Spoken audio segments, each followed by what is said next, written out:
Rural Americans deserve access to the best of what our nation has to offer, especially health care. Across every state and every community, America's rural hospitals are the first line of defense, protecting our families, neighbors, and loved ones. No matter where you live, hospital care doesn't clock out. They're there 24 hours a day, 7 days a week, 365 days a year. Each year, America's over 5,000 hospitals care for millions of patients, providing 24/7 emergency care, delivering babies, cancer treatments, and other life-saving care that patients rely on. Behind every one of those patients are doctors, nurses, and caregivers working tirelessly to keep people healthy and safe. Hospitals are our community's lifelines. They employ our neighbors and keep our families healthy. But now, some in Congress are threatening access to care. Tell Congress, protect patient care to keep America strong. Don't cut rural health care.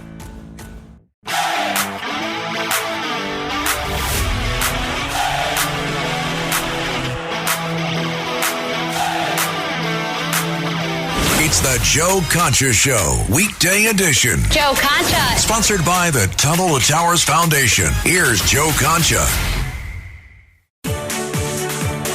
All right. She's not one, but a two-time New York Times bestselling author, recovering investment banker. I know plenty of those, that's certainly for sure. And basically, the person that I go to in these situations where I need to know whether the Trump accounts are a good investment or a bad investment. Carol, break it down for the layman's at home and then tell me whether I should put my kids, 12 and 10, into this. The floor is yours. Sure. Well, there are a couple of different components to this, but if you think about a Trump account at sort of the highest level, it's basically a tax-advantaged investment account.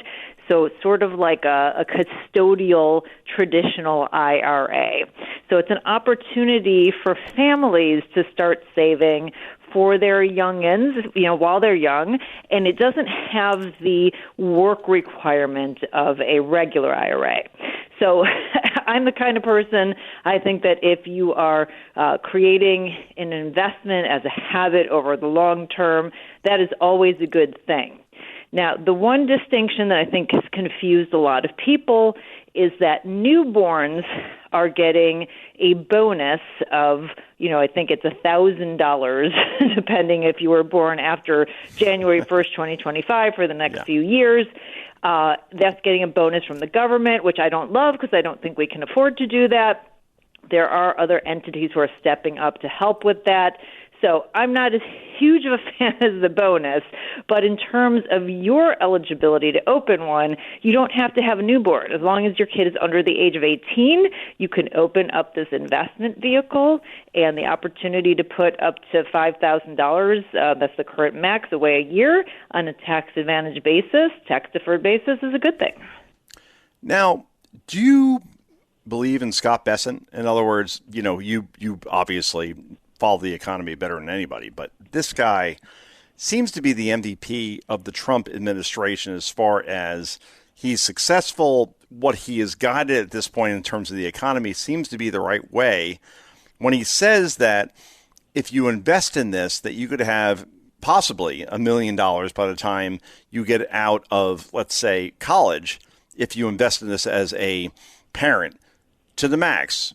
Is that something that you believe in, or you tell me the pitfalls here? So, first of all, Scott Bessent is far and away the MVP. He's the Michael Jordan. He's the multi-year MVP of the administration, and the administration is very lucky to have him. And he's smart. He's on top of things. He knows the pitfalls, and I think, in general, he does a pretty good job of explaining things. So the only thing I would say in terms of his explanation is obviously the gains are going to be dependent on how you invest. Are you invested in the broader market, and what are those market returns? Now, anybody who invests in the market knows that past performance is not indicative of future performance, and certainly we are in uncharted territory. But what we do know is that money compounds over time, and so putting something away and continuing to invest and hopefully getting some gains that compound. It could be that amount, it could be less, it could be more, but it's an excellent habit. And at the end of the day, your kids are going to end up with more than if you took that money and instead, spend it on nonsense around your house. I couldn't agree more. And here's CNBC, your former network, Cut 14 guys, giving the Trump administration credit for having the first trade deficit under $30 billion since, I don't know, forever. I guess, 16 years is forever. This is Cut 14. Go. We're not done yet, folks. We have the trade balance. This is a November number, and we have to give the administration some credit. This has been going down huge. Expecting minus 44 billion. It comes in at minus 56 billion. More than expected. Minus 56 will be the biggest going back to July of last year when it was basically around 74 with a minus sign. And another notable, in the rearview mirror, minus 29.4 becomes minus 29.2. And, boy, that's unbelievable. The last time we had a deficit under 30 billion, equivalent to this year, going back to 2009. All right. So your thoughts on that report there, Carol? I mean, things are going pretty well. Well, I love Rick Santelli and love his enthusiasm about everything. Enthusiasm, yes. And if you are a fan of reducing the trade deficit, this is a good thing. But let me tie it back to what we were just talking about with the stock market. Ray Dalio, who is a former hedge fund magnate, a multi-billionaire, super smart guy, he said on CNBC at Davos that on the opposite side of trade wars are capital wars. So we can leverage trade and access to our big economy and all of the consumers. But what foreign countries have is that they have a ton of investments. It's $27 trillion on net that they have invested. I think China and Japan alone is around 20 or 21 trillion in our stock markets and in our bond markets. And so that means that if they don't like what we are doing on trade, they can turn around and pull capital out of our markets, which we know would have effects of having our stock market go down or the yields that we're paying on debt go up. So we have to be careful. This is not we have all the leverage situation and we can just, say this is a good thing. We have to look at sort of the 360-degree view, and we're in a very precarious situation. So, we need the stock market to continue to go up. It's critical for government revenue, and so hopefully there's a balance between making sure that we have more free and more fair trade, but that we also are not seeing other companies flex all of that capital that they have invested here in the United States that could impact the wealth, the cost of our debt, and other things. Very good. So let's change the whole course here right now, Carol, because serious conversation to this point, you and me. Let's go through the top 100. 100. We don't have a lot of time. Let's go through the top 10 comedies of all time. All right? Oh, I'll give you my top 5. All right. Okay. Forget top 10. I loved Caddyshack as number 1. I loved Stripes as number 2. Now that's a Bill Murray thing. I know I'm on a roll here. Ghostbusters number 3, Naked Gun number 4, and then number 5, There's Something About Mary. How about you? Interesting. All right. So number 1, if anybody follows me on X/Twitter, my number 1 is Airplane. Because every week it's the wrong week to quit sniffing glue. And Joe, Airplane. If you put Naked Gun I've used on that your on list, Fox. Airplane should be number 1. That's just, maybe you're right. Okay. That's straight up. Obviously, I love a lot of the ones that you threw out there. Coming to America, I know it's not like the straight-up gag fest, but just in terms of a lighthearted, super well-written movie, absolutely love that. If we can go into the rom-com genre, can I stop you there for a second? Yeah, go ahead. Eddie Murphy. Yeah, Eddie Murphy. So you don't have Beverly Hills Cop or 48 Hours. You don't have that before Coming to America. Am I correct on that? Those are both great, hilarious movies. Beverly Hills Cop. I quote the Serge, that particular little thing all the time, that little scene, and make people watch it all the time because absolutely hilarious. But I think Coming to America, and frankly, Trading Places, because I'm a Wall Street gal, so I've got to throw that up there. Sure. If I'm going to get into the rom-com genre, which you would never make today, 16 Candles absolutely has to be up John there. John Hughes, yeah. And then maybe we got to throw like an Animal House in there.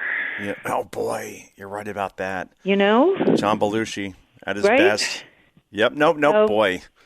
But I don't think you could confine it to 5. I think you're right about that. Neither of us has said anything that's been made in the last 2 decades, which just goes to show how everyone, including Hollywood, has lost their sense of humor, and that is a shame. Because you go back in the best comedies, were center of the plate 80s with some in the 70s and some in the 90s. You're so true about that. I mean, Wolf of Wall Street, I don't think was a comedy. No. It's more, I don't know quite what it was. Abomination. It is. It's Scorsese. I get it. I thought it was tremendous. Margot Robbie, Leonardo DiCaprio, Bo Dietl, who obviously have to show up in every movie by Mr. Scorsese. But no, you're right about that. Fargo, is that a comedy? It's a dark comedy, right? So that's a dark comedy. That's its own genre. We would have to kind of go through things that are in that specific genre. It's hard to throw Fargo up against Caddyshack. How about Office Space? I mean, with Rob Livingston, that's a great movie as well. But Trading Places, did you bring that up? No, I didn't. It's a cult classic. It's a great movie. But in terms of if I'm looking to laugh and be entertained and watch it, 12 times in a row, it's probably not that movie. Okay. How about Fletch or, I don't know, any Chevy Chase movie from the early 80s whether we're talking Caddyshack about we Spies quote Like all Us the is, time. I think is very underrated. Yeah, Caddyshack we quote all the time. I don't know how you can't, but I do think it's very era specific. Also, gotta love the triple Lindy of Back to School. If you want to have the Rodney Dangerfield, who's so underrated today, we go back and watch his Carson clips all the time, and that's another one that's really great. All right, Dumb and Dumber. Where does that rank? Like top 20? I mean, it's probably in the top 50 to 100, but I think we could come up with a good 50 movies that are funnier than Dumb and Dumber. Yeah, okay. Yeah. That makes sense, and we appreciate you coming here, by the way. Any others, a dark kind of, horse that we're missing here, like Superbad or Step Brothers, I don't know, Kingpin? Oh, which one I love is The Wedding Crashers. That's one that I could just watch over and over, because that for me is it doesn't have to be the best movie, but is it consumable? And the amount of times that I can consume and laugh at The Wedding Crashers is just, it's off the charts. Can I tell you, that movie makes no sense if you look at it realistically. In other words, so there is a wedding that happens that Vince Vaughn and the Wilson brother, which one was it again? Owen, thank you, not Luke. Owen. They crash it. By the afternoon, they're back home playing football, I guess on some sort of coast of Maryland type of thing. What wedding ends at 2 o'clock where the same day you're playing football and then you're saying, crab cakes and football. That's what Maryland does. As a Maryland guy, I get it completely. But in the end, a great movie. No, I agree with you completely. Great cast, Vince Vaughn. Who else we have in there? It was the Rachel McAdams. Oh, that's my hall pass. Oh no, and you forgot her? That's not great. Well, it's been a while. Yeah, so my wife has had Tom Brady since 2000 and I don't know. We started dating in 2006, I'll call it. Always Tom Brady. I've gone through 8 different hall passes, but Rachel McAdams, I that was my first one. You're right about that. Yeah, it's not good. Did you ever have a hall pass there? No, I like my husband. I'm going to just stick with him. Oh, see, that's a safe pass. Yeah. You know what we didn't talk about? I'm embarrassed for us. Is we didn't talk about Christopher Guest's satirical comedies. We didn't talk about Spinal Tap and Best in Show and that whole genre. How about Some Like It Hot? Does that count? I mean, now we're now we're digging really. We're going real back. I understand. I never saw Spinal Tap. That's what I'm saying. Like, there's a certain time I didn't see, so that's what I'm going through. How about Annie Hall? We'll leave it there. What about Birdcage? Birdcage was pretty funny. With Robin Williams and Hank Azaria, Gene Hackman. Right? Yeah, that's okay. pretty good. I'll buy that. Nothing beats Airplane, Joe. I'm just going to put it out there. You can say whatever it is. Nothing's going to beat number Airplane. one on the Joe Concha Show list. All right, it's done. And I picked the wrong time to stop sniffing glue. Thank you, Carol Roth. We're going to leave it there. Rural Americans deserve access to the best of what our nation has to offer, especially health care. Across every state and every community, America's rural hospitals are the first line of defense, protecting our families, neighbors, and loved ones. No matter where you live, hospital care doesn't clock out. They're there 24 hours a day, 7 days a week, 365 days a year. Each year, America's over 5,000 hospitals care for millions of patients, providing 24/7 emergency care, delivering babies, cancer treatments, and other life-saving care that patients rely on. Behind every one of those patients are doctors, nurses, and caregivers working tirelessly to keep people healthy and safe. Hospitals are our community's lifelines. They employ our neighbors and keep our families healthy. But now, some in Congress are threatening access to care. Tell Congress, protect patient care to keep America strong. Don't cut rural health care.